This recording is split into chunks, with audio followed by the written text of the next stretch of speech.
My name is Mackenzie Brannon, and I will be analyzing the crisis that happened on United Airlines 3411 that was scheduled from Chicago to Louisville, using key theories from the text. On April 9, 2017, United attempted to forcibly remove Dr. David Dow after he refused to give up his seat to overbooking. Videos were taken of security dragging the passenger off the plane, resulting in visible injuries. The video went viral and sparked an outrage throughout the world.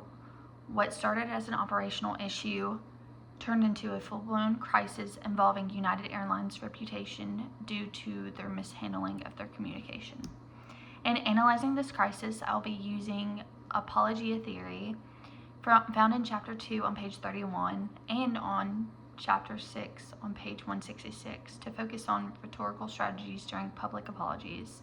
Next, I will use image restoration theory found in Chapter 2 on page 33 to outline the strategies organizations use to repair their image. Then we will use the two-way symmetric model found in Chapter 2 on page 37 through 38 and in Chapter 11 on page 336, which emphasizes mutual dialogue between organizations and the public. I will also apply excellence theory found in Chapter 2 between the pages of 36 and 41 to stress the importance of PR being the central for the decision-making process. I will mention communicating with public, press releases, and understanding minor crisis found in Appendix A on page 340. Initially, United Airlines uses denial and evasion of responsibility, claiming the passenger was disruptive and belligerent. That is part of the image restoration theory that we were trying to fix. In a press release, CEO Oscar Munoz even praised employees who handled the situation. This is an example of bolstering from the apologia theory, but one that completely missed public sentiment.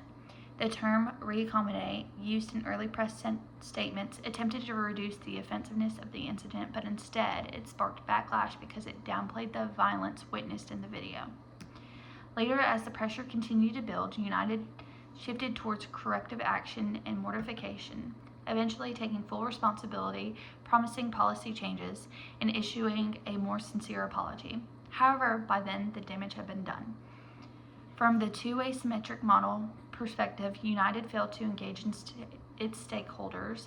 There was no dialogue or listening to public concerns early on, only top-down messaging. This was a classic example of one-way communication, which was inadequate during a crisis. The excellence theory highlights how strategic communication should be integrated into an organization's decisions, but in this case, public relations clearly played a reactive role instead of being proactive.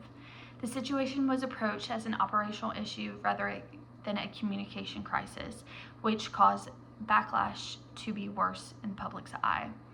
Lastly, this was a minor crisis that could have been avoided due to poor planning, combined with weak crisis protocols and miscommunication, turned a routine overbooking issue into a viral disaster.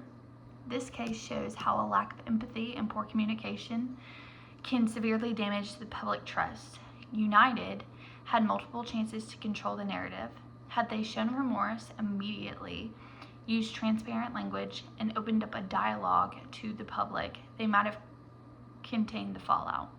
It's also a reminder that every interaction with the public matters, especially when things go wrong.